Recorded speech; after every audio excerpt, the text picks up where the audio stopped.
विद्यार्थी मित्रांनो, बागेत असणारे पाण्याचे कारंजे, ज्याला आपण वॉटर फाउंटन किंवा दिवाळीत उडवणारा जो काही अग्निबाण म्हणजेच रॉकेट तुम्ही पाहिले ना, हे निसर्गातील कोणते उपकरण किंवा साधन वापरतात माहिती आहे? तर विद्यार्थी मित्रांनो, आता हे जे काही उपकरण आहे किंवा हे साधन आहे, तर हे चालतात न्यूटनचा जो काही तिसऱ्या नियमावर, ज्याला आपण क्रियाबल किंवा प्रतिक्रिया बल असे म्हणतो. विद्यार्थी मित्रांनो बघा, आणखी एक उदाहरण. तुम्ही काय करता रे, फुग्यामध्ये हवा भरता आणि तो सोडून देता. आता बघा, सोडून दिल्यानंतर काय होतं की जी काही हवा वेगाने काय होते रे, बाहेर पडते आणि फुगा तितक्याच वेगानं काय होतो रे, वरती उडतो. अगदी याच तत्वावर बागेतील गोल फिरणारे जे काही कारंजे चालते.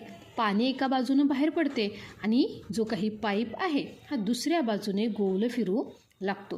तसेच अवकाशात जाणारे जे काही रॉकेट आहे हे खाली धूर आणि ज्वाला सोडते. ही त्याची ॲक्शन झाली आणि तेवढ्याच वेगाने रॉकेट काय करते रे, अंतराळात वेगाने वर जाते. म्हणजेच विद्यार्थी मित्रांनो, न्यूटनचा तिसरा नियम काय सांगतो आपल्याला माहिती आहे की प्रत्येक क्रियेला तितकीच आणि विरुद्ध दिशेने प्रतिक्रिया असते. हाच आहे न्यूटनचा तिसरा नियम. विद्यार्थी मित्रांनो, ही जर माहिती तुम्हाला आवडली असेल तर व्हिडिओला लाईक करा, चॅनेलला शेअर करा आणि सबस्क्राईब करायला विसरू नका.